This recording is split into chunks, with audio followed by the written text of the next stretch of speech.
Al-Anmar dan jajaran para ustadz wal ustadzah beserta majelis guru SMP dan SMA yang hari ini melaksanakan acara perpisahan yang saya muliakan. Bapak Kepala Desa yang mewakili beserta unsur acara aparat jajaran desa setempat yang saya muliakan. Segenap para wali murid, Bapak Ibu yang berkenan hadir menyaksikan dari dekat hasil pendidikan yang dilaksanakan oleh pesantren Al-Anmar di bidang formal yang ditangani dan dikelola oleh guru-guru kita yang penuh dengan tangan dingin dan penuh kesabaran. Kita bisa lihat dari dekat, alhamdulillahirabbil alamin, cukup memuaskan. Alhamdulillah, puji syukur pertama-tama kami panjatkan kehadirat Allah yang mana kiranya pada pagi hari ini kita semua diberi rahmat, inayah serta hidayah sehingga bisa hadir di majelis perpisahan ini. Semoga pertemuan kita pada pagi hari ini mendapat ridho dari Allah Subhanahu wa Ta'ala. Sholawat serta salam sama-sama kita haturkan kehadirat junjungan kita Nabi besar Muhammad Sallallahu Alaihi Wasallam serta keluarga dan sahabat-sahabat beliau yang telah memberikan petunjuk, bimbingan, suri, tauladan kepada kita umatnya yang dilahirkan di akhir zaman ini, sehingga alhamdulillahirabbil alamin di tengah kesibukan kita mengharungi bahtera kehidupan ini mampu kiranya menyempatkan diri dan menyempatkan waktu untuk mendidik putra putri kita di lembaga pondok pesantren, di mana di sini ada nilai plus yang mungkin tidak ditemukan di lembaga pendidikan lain. Saya sebagai mudirul ma'had, mudir ma'had sekaligus muassis, pendiri pesantren Al-Anmar, yang pertama kali saya mengucapkan terima kasih yang tiada terhingga kepada segenap jajaran majelis guru yang telah ikut membesarkan, mendidik putra putri Bapak Ibu sekalian yang dititipkan atau diamanatkan kepada kami.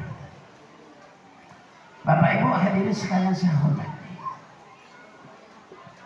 lembaga pendidikan pesantren era modern ini Bapak Ibu sekalian adalah ibarat pasar. Dia harus membaca konsumen di masyarakat, apa keperluan yang dibutuhkan oleh masyarakat. Oleh karena itu Bapak Ibu hadirin sekalian, Al-Anmar juga begitu. Saya berpikir tidak semua murid saya akan bisa jadi kiai, itu sudah pasti. Makanya saya harus bisa membaca kebutuhan masyarakat era modern.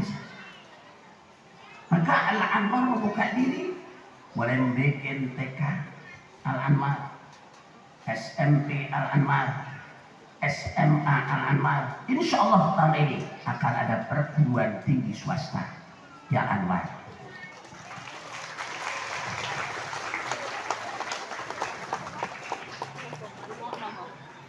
Kenapa Bapak Ibu hadirin sekalian? Karena ini kebutuhan. Jadi terima kasih juga kepada wali murid yang telah mempercayakan diri menaruh anaknya di sini, Pak Bu hadirin sekalian. Sehingganya kami dari pihak pesantren berusaha sekeras tenaga. Bagaimana wali murid puas dengan hasil pendidikan. Boleh dilihat Bapak hadirin sekalian, Al-Anmar memang tidak pernah promosi. Al-Anmar ibaratnya adalah sembunyi-sembunyi di bawah perkebunan pinang dan sawit. Itu Al-Anwar. Tetapi alhamdulillahirabbil alamin, hasil pendidikan Al-Anwar insyaallah kalau sudah keluar dari Al-Anwar nanti Pak Bu sekalian akan kelihatan. Kalau di sini belum kelihatan karena Pak rata, pinternya apa rata, yang goblok juga rata gitu ya. Yang pintar juga banyak rata, yang goblok juga begitu. Jadi gak kelihatan. Sekarang saya kadang berpikir dengan masyarakat, kenapa masih a priori dengan pesantren? Yang di sana ada formalnya, ijazah sama negerinya. Gurunya profesional semua. Loh maaf cakap Pak Bu hadirin sekalian, Al-Anwar tidak akan menerima guru formal kalau bukan sarjana.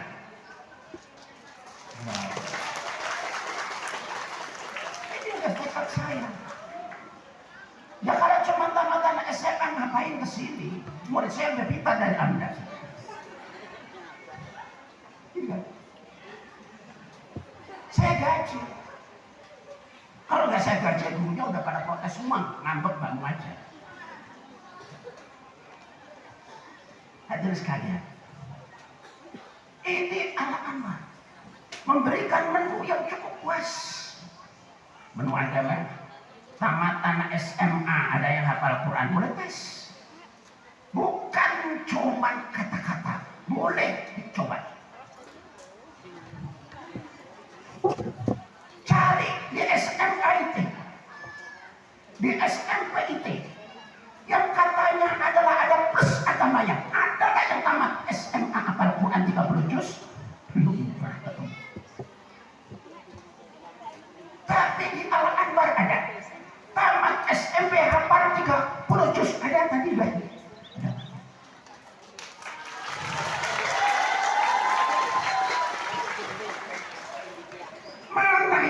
Mana yang lain saya bilang. Pemerintah memang tidak pernah membuka mata dengan Al-Anwar, apa-apa saya bilang. Mereka besarkan rumah Al-Quran, rumah Quran dibikin di mana-mana, rumah tahfidz dibikin di mana-mana. Pemerintah terpesona dengan program mereka, kolaborasi mereka, tapi mereka tidak pernah melihat dari dengan Al-Anwar. Tanpa ada promosi sudah menghasilkan para hufad dari sini, dan alhamdulillah tiap tahun ada. Ini bidang agama. Ilmu teknologi, Al-Quran ada, Al-Anwar ada, laboratorium komputer. Boleh dicek di lokasi kalau nggak percaya. Gurunya ahli, bukan cuma asal coba, enggak, saya gaji. Tamat dari Al-Anwar dapat sertifikat komputer. Itu laboratoriumnya. Dengan Pak Anas pertama-tama gurunya. Jadi saya cari guru itu bukan asal comot enggak. Yang komputer ada gurunya. Yang tilawatil Quran gurunya Ustazah Mahadiana, itu juara RCTI, boleh dites. Yang berjanji saya ambil ekspor impor dari Bugis, orang Serkan tak laku, impor Pak dari luar negeri Pak. Jangan heran kalau anak-anak sedikit rajin berjanji. Ya bahasa Inggris tadi sudah ada, baru tahun ini saya anak saya pintar bahasa Inggris. Saya pikir bisa cuma I love you. Banyak juga. Bisa bahasa Inggris, bisa bahasa Arab, bisa ngaji Pak Buadil sekalian. Jadi apa itu menu Al-Anwar. Teknologi mutakhir harus kita kuasai. Kalau enggak ya ketinggalan zaman kayak saya ini. Saya kan nggak bisa komputer, ya, jadi ketinggalan zaman nih Pak.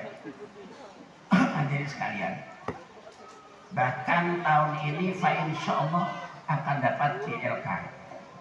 sedang diproses oleh Gus Arif. Kemarin saya langsung ketemu dengan pejabat dari Dinas Perumahan Pusat Insyaallah diperjuangkan. Saya minta nggak banyak-banyak, apa yang kita pengen, saya minta jahit konveksi. Jangan minta komputer, karena komputer itu tiap tahun ada perkembangan. Tahun besok maju lagi, yang tahun ini nggak laku. Tapi kalau jahit dari zaman kecil sampai sekarang masih begitulah jahit. Kerjaan ringan, hasilnya maksimal. Cukup ibu-ibu di rumah sambil duduk genjot mesin, satu baju 75.000. Betul kan Pak? Tidak anak-anak. Bahkan kemarin ada tawaran juga mau diadakan khusus kelas untuk anak-anak kelas. Nggak ada anak pedok kelas, nggak ada. Santri putri jahit, masak diajari, tata boga diajari oleh uminya, tata busana diajari oleh uminya, kemudian konveksi diajari oleh uminya. Pokoknya insya Allah kalau anak bapak keluar dari sini siap pakai di rumah. Gak getol kalau sampai boleh mantu murid saya.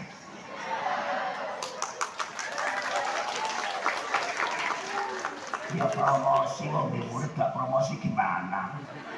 Daripada promosikan murid orang, lebih baik promosikan murid sendiri ya kan? Sama-sama sampai cari mantu orang sana antara 50 juta di kamar kosong. Kalau murid saya cukup 35 juta.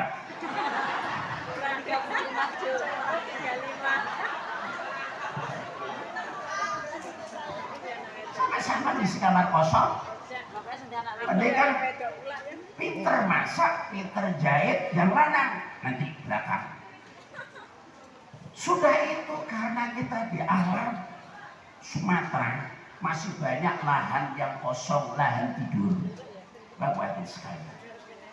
Makanya anak-anak laki-laki, murid laki-laki di Al-Anwar saya ajari bagaimana sistem pembibitan sawit, sekaligus penanaman, sekaligus pemupukan, sekaligus panen, sekaligus dodol. Komplit kan? Komplit kan?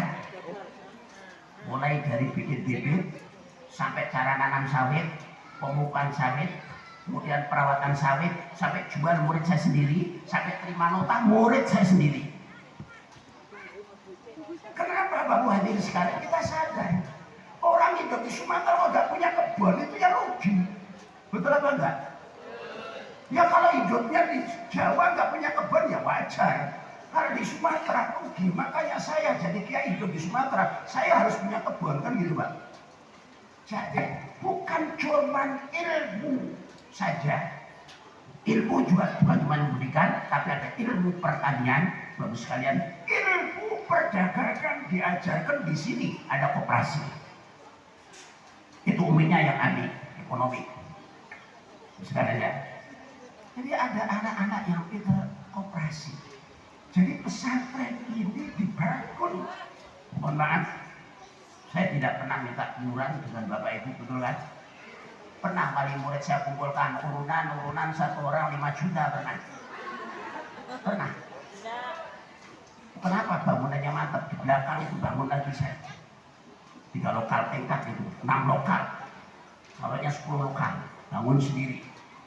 Uang dari operasi. Operasi Al-Anwar ini Pak Ibu sekalian, mohon maaf. Tidak kalah dengan operasi-operasi lain. Asetnya udah mencapai 1,5 miliaran ini. Aset koperasi dikelola oleh murid saya sendiri, yang sarungan ya, yang gebel-gebel yang gitu bisa dikelola ratusan juta Pak. Luar biasa. Saya bilang dengan anak-anak saya, sampai mau melanjutkan kemana? Sudah tamat SMP cari formal lah kok ke Jawa lah ngapain, saya bilang. Di Al-Anwar ini gak kurang ilmu. Betul apa enggak? Kalau cari formal gak perlu kemana-mana, cukup di sini. Kecuali kalau mau kuliah silahkan, saya bilang. Di sini komplit kok. Kalau kamu bisa menghabiskan ilmu yang Al-Anwar, hebat sih. Betul kan? Bisa ngaji, bisa ceramah, bisa petani, bisa pedagang, bisa ngelas, bisa jahit, bisa komputer, bisa nyupir. Komplit apa enggak? Komplit apa? Mobil ada, tinggal belajar nyopir, betul kan? Tak cukupi. Belajar nyopir monggo, belajar jahit ada, belajar kelas ada, apa lagi? Belajar nyangkul ada, batu kanan ada, komplit. Berubah. Nggih. Lah kok kiai ini iso ngono? Kiai ini biyen wong marah. Nek kiai ini sugih gak iso kaya aku. Karena dia juga anaknya orang melarat, belajar kerja benar-benar. Saya digembleng oleh guru saya, disuruh di sawah. Siang malam saya di sawah, alhamdulillah. Jadi kiai itu tidak kebun, itu kan? Sekali ya, hadilah makhluk sempurna. Jadi kepada para majelis guru, jangan bosan-bosan mendidik anak-anak. Saya bilang begitu. Sampean-sampean itu adalah sejajar agama Islam, saya bilang. Kalau bukan sampean yang ngurus anaknya orang Islam, masa anak orang Islam mau dikader oleh anak orang Kristen, oleh orang Buddha, oleh orang Hindu? Jangan saja. Sampean-sampean itulah yang ngajari anak orang Islam. Kalau sekarang masih ada yang nakal, ya saya Pak ya, ada yang bolos, gurunya sudah datang, muridnya masih tidur, betul? Coba, baik itu kelakuannya santri anak biasanya. Gurunya sudah pakai parfum, santrinya masih bau iler, kan? Itu santri Al-Anwar itu. Metode juga begitu parah-parah. Gimana bahannya masih tidur, ya sudah datang ke kamar aja pakai pukul, pukul aja, enggak berani katanya. Jadi memang yang keterlaluan bukan gue Pak. Nah anak sampai nong ini goblok itu bukan salah gue, anakmu sih salah. Masa gurunya datang dari manca daerah, dari mana-mana, lo kok di sini masih tidur, kan keterlaluan ya Pak ya. Saya sudah ke kebun, gurunya sudah datang, dia masih tidur. Kok potongan kayak begitu, sampai sekolah kan di langit 7 tetap goblok Pak. Udah itu, saya nggak disikel so enggak. Sampai sekolah kan di langit 7, dosennya malaikat Jibril, tolong tetap goblok. Nah begitu caranya bagaimana? Nah kone-kone, kok mau pindah kemana-mana? Otakmu itu di bawah standar saya bilang. Betul kan? Hadirin rahmatullah wabarakatuh. Jadi saya dari pihak pendidik memberikan motivasi kepada anak-anak. Nuntut ilmu itu jangan dilihat lembaganya, jangan dilihat kenarnya pendidik, tempatnya jangan. Kalau kita sudah mapan di suatu tempat, habiskanlah ilmu guru kita. Kalau di sini misalnya sampai 6 tahun, bayangkan tidak kenal Sumatera dengan guru-guru kita. Nanti pulang ke tempat kita semula dengan mereka seperti orang tua. Saya pada juga begitu lah. Saya mondok gak pernah pindah kemana-mana. Guru saya satu, tempat saya ngaji tempat satu, Mbak Memun juga. Jadi guru dengan keluarga ya kayak keluarga sendiri. Kalau saya pindah hari ini 3 tahun di Al-Anwar, baru mulai ada akrab dengan guru, udah pindah lagi ke sana, ganti guru lagi. Di sana nggak kerasa setahun setengah pindah lagi ke sana, nggak kerasa lagi setahun setengah pindah lagi ke sana, habis nyawamu tak jalan. Ini juga nggak usah kalian. Ini anak-anak, saya bilang. Kalau kamu di sini bisa 6 tahun saja, dari SMP, ya masuk SMP belum bisa ngaji di bapak. Ya, masa SMP belajarnya Iqra. Tamat SMP mau pindah, bapaknya ngomong, aku punya anak di Al-Anwar, udah 3 tahun, kok masih goblok. Ngaji Qurannya belum lancar, dasar gurunya pada si goblok. Gitu kan, anakmu masuk sini baru belajar guru. Iqra 3 tahun, baru masuk tamat juz amma. Gimana mau pinter? Nah kalau anaknya dari sini TK, udah pinter, tamat SD khatam Quran, SMP kelas 1 mulai menghafal, 6 tahun tamat SMA hafal Quran, pinter, karena dari sininya kelas 1 SD. Kalau anak sampean bisa dari jangan nyalakan gurunya, jangan nyalakan pondoknya, terus sekali ya.